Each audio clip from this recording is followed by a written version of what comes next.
Bonjour tout le monde. Donc, nous sommes rendus à la section 2.3, la loi des gaz parfaits, toujours dans le chapitre 2, donc sur les gaz.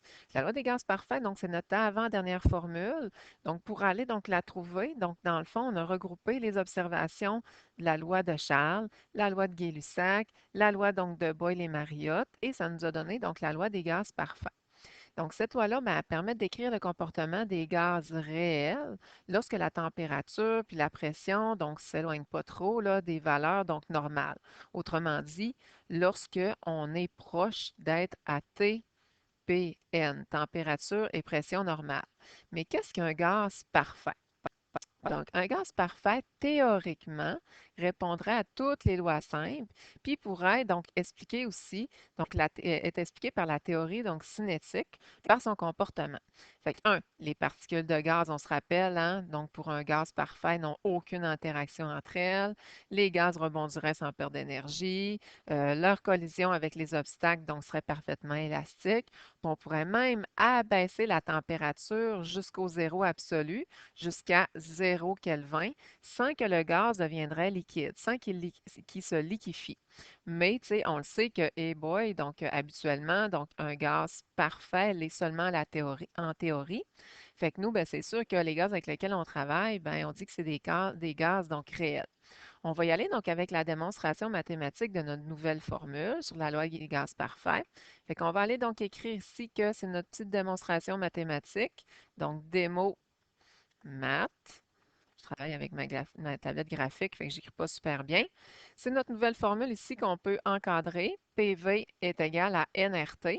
Fait que, oh boy. Donc, PV est égal à nRT, mais c'est sûr que c'est une formule qu'on va vraiment dire souvent. Ça va devenir une formule aussi commune que C1V1 est égal à C2V2, là, par exemple. Fait que comment qu'on fait pour la démontrer? Bien sûr, jamais je vais vous demander de faire une démonstration.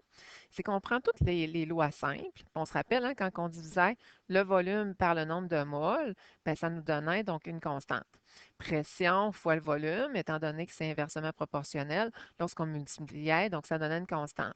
Volume divisé par température, vu que c'est directement proportionnel, lorsqu'on divise, ben, ça donne aussi une constante. Qu'est-ce qu'on a fait pour passer de l'étape ici à là? On a tout simplement isolé le V. Puisque je ne sais pas si vous avez vu dans les trois petites équations, on a toujours volume, volume, volume. Donc, on a isolé donc le V donc dans chacune.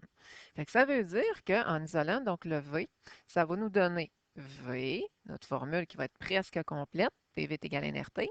Donc, ça va nous donner donc ici donc une constante. Les constantes, ben, on va les regrouper en une grosse constante R qu'on appelle la constante donc des lois par la constante donc des gaz parfaits.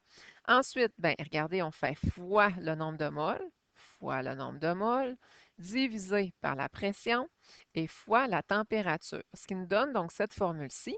Nous, on n'aime pas bien ça, donc une formule avec un dénominateur. Fait qu'est-ce qu'on va faire, c'est qu'on va envoyer le P avec le V. Fait que ça va nous donner PV est égal à nRT. PV est égal à nRT, ben, je ne sais pas si vous remarquez, là, on n'a pas deux pressions, deux volumes, on n'a pas T1, puis on n'a pas T2. Fait que ça va être utilisé seulement lorsque on va connaître une pression, un volume, une température, puis une quantité donc de gaz. Bien entendu, là, on n'aura pas le choix donc d'unité. Il va falloir connaître par cœur donc nos unités, qu'il va falloir toujours mettre la pression en kilopascal, le volume en litres. Fait que si, admettons que c'est en millilitres, va falloir donc diviser par 1000, donc si c'est en millilitres. Le nombre de moles, bien, c'est sûr, c'est en moles. La constante, bien, on va la découvrir donc tantôt, pourquoi que c'est 8,31. Puis la température, on va se l'écrire hein, pour la fin de l'année, là, pour être vraiment sûr, c'est plus 273. Pour ce qui est de la constante R, comment qu'on fait donc pour la trouver? Comment que les scientifiques ont fait pour prouver que c'est 8,31 avec toutes ces petites unités là, qui sont là, vraiment, qui suivent donc à côté? Fait que pour ce faire, ben, on a pris la formule PV est égal à nRT. On est allé isoler donc le R. Fait qu'en isoler le R, en isolant donc le R, ça donne PV sur NT. Donc, on a donc considéré qu'on travaillait à TPN. Et à TPN, je ne sais pas vous vous rappeler, à TPN, la pression, c'est au niveau de la mer, 101,3 kPa. Le volume, ben c'est sûr qu'on va travailler avec une mole, hein, donc de gaz. Fait qu'une mole de gaz, on avait vu qu'à TPN, on avait noté ça, là, que c'était important que tous les gaz, donc à TPN, ont un volume molaire, un volume pour une mole de 22,4 litres. Bien sûr, on y va pour une mole vu qu'on a un volume molaire de 22,4. Puis la température, ben, lorsqu'on est à une température de TPN, c'est 0 degré Celsius. Fait que 0 degré Celsius, si on fait plus 273, qui va nous donner notre plus 273 ici. Fait que je fais attention hein, quand que je pitonne. Donc, c'est sûr que c'est tout ce qu'il y a au numérateur que je mets en parenthèse divisé par tout ce qu'il y a au dénominateur et ça va me donner 8,31. Comment que ça se fait là, que j'arrive à toutes ces unités-là? Bien, regardez, je fais juste les traîner.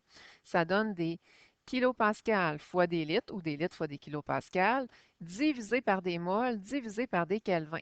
Fait que j'ai deux choix pour écrire mon unité, hein. Je peux l'écrire comme ça ou je peux l'écrire des litres fois des kilopascals divisé par des moles. C'est écrit vraiment pas bien avec ma tablette graphique, fois des kelvins, comme ça ici. Puis si on n'aime pas ça, avoir des dénominateurs, ben on va tout simplement monter mes moles en haut en faisant des moles à la moins 1.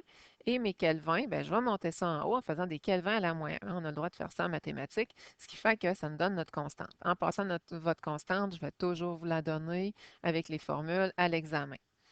Ici, avant de se pratiquer avec PV est égal à nRT, je fais une petite démonstration mathématique pour arriver donc à la formule de la loi générale des gaz qu'on a vue donc le dernier cours. Fait que ça, c'est ma petite démonstration mathématique, tentative de faire une accolade, donc démo maths, pour aller donc vous prouver que notre formule du dernier cours de la loi générale des gaz fonctionne. Fait qu'on avait vu qu'avec PV est égal à nRT, lorsque j'isole le R, en isolant le R, là, qu'est-ce que je vais faire pour isoler le R, là? Donc, je vais envoyer le N en dessous, envoyer le T en dessous pour m'en débarrasser. Le contraire de fois N fois T, bien, c'est divisé par N divisé par T. Donc, ça va donner PV sur NT. Et là, en sachant que si, admettons, que j'ai plusieurs pressions, plusieurs volumes, plusieurs nombres de moles, plusieurs températures, bien, que mon R va toujours être pareil, bien, regardez bien, je peux positionner que P1V1 sur N1 divisé par T1, donc est égal à la même chose de l'autre côté. Fait qu'ici, ben, produit des extrêmes est égal au produit des moyens, ce qui va me donner donc ça ici. Fait que si là, je les envoie donc directement comme on est habitué de les voir, donc avec la formule de la loi générale des gaz, ben, ça me donne tout simplement donc ça ici. En passant, là, si vous n'aimez pas cette formule-là, vous avez de la misère à l'isoler, vous pouvez tout simplement donc y aller avec ci. On a fait donc comme produit des extrêmes est égal au produit des moyens, là, puis ça fait super bien. Il nous reste donc à faire notre exemple. On nous dit, au laboratoire de chimie, vous trouvez un récipient contenant un gaz incolore. Donc, par mesure de sécurité, vous décidez donc d'identifier ce gaz-là, parce que, tu sais, on ne le sait pas, il peut être explosif. À l'aide de la seringue, on prélève un petit échantillon de ce gaz et on note les résultats. On a la température donc ambiante. C'est sûr que quand on travaille avec les gaz, hein, on transfère ça en Kelvin en faisant plus de 173. La pression atmosphérique dans ce local-là est de 101,3. Le volume de notre seringue ou le volume de l'échantillon prélevé est de 153 millilitres. Nous autres, on déteste les millilitres, on va diviser ça par 1000. Puis on a pesé la seringue vide et la seringue pleine. Bien sûr, pour aller chercher donc la masse du gaz, donc ici, il va falloir toujours y aller avec la seringue pleine moins la seringue vide qui va nous donner donc la masse du gaz. Puis, ben, le but, c'est d'identifier donc le gaz inconnu qu'il y a dans notre récipient. On se rappelle que j'avais dit qu'il faut allumer à l'examen. Si on va aller trouver donc un gaz inconnu, on cherche tout le temps le grand M à l'aide du tableau périodique. On cherche toujours la masse molaire. Fait que je vais avoir deux méthodes. Je vais aller avec la méthode numéro 1 qu'on a vue donc le dernier cours, donc avec notre laboratoire, puis avec dans le deux cours avec notre grosse formule, donc du M. Tout ce que je peux faire, c'est directement faire la masse du gaz fois le R avec toutes ces unités, fois la température que j'ai mis en Kelvin. Je divise par la pression, je divise par le volume et je fais attention, donc lorsque je fais ma division, je mets des parenthèses pour être capable donc d'avoir donc les, les multiplications et la division dans l'ordre et ça me donne donc la masse molaire de mon gaz inconnu. Ou si je veux me servir de ma formule PV est égal à nRT, ben, regardez bien qu'est-ce que je peux faire. Je peux prendre la formule que j'ai vue donc au début de l'année, grand M est égal à petit m sur petit n. Donc, je vais y aller avec la masse du gaz divisée par le nombre de moles. Et pour aller chercher donc le nombre de moles, ben, je peux me servir justement de PV est égal à nRT. Fait que maintenant, on a deux options pour aller chercher le nombre de moles, soit avec la petite formule, donc ici, qui découle de celle-là qui est encadrée, ou on a ça ici, lorsqu'on nous donne une pression, un volume, une température, donc fixe. En passant ici, là, c'est un P, donc majuscule. Fait que j'y vais. Donc, je vais faire la pression de mon gaz fois le volume. Je divise par mon 8,31, je divise par mon 298, donc Kelvin. Je mets des parenthèses en pitonnant et ça me donne mon nombre de moles. Mon nombre de moles, je vais pouvoir l'envoyer donc dans ma formule, donc ici. Puis, ben, c'est sûr que je vais pouvoir directement donc trouver donc, ma masse molaire. Puis, ben, je peux identifier mon gaz avec l'aide de mon tableau périodique. Bien sûr, je donnerai des choix. Donc, comme ici, ben, on arriverait proche à la masse molaire du NO2. Puis bien sûr, ben, si on n'aime pas ça, hein, faire la formule qui est ici, on peut y aller en produit croisé. Mais moi, j'aime un petit peu moins ça, là, cette méthode-là. On y va directement, donc avec la formule de la masse molaire. Fait que dans le fond, PV est égal à nRT, on peut aussi donc s'en servir pour aller chercher donc le gaz, un gaz donc inconnu ou pour aller chercher donc le nombre de moles. Fait que ça met fin, dans le fond, à notre explication sur la loi des gaz parfaits. Merci.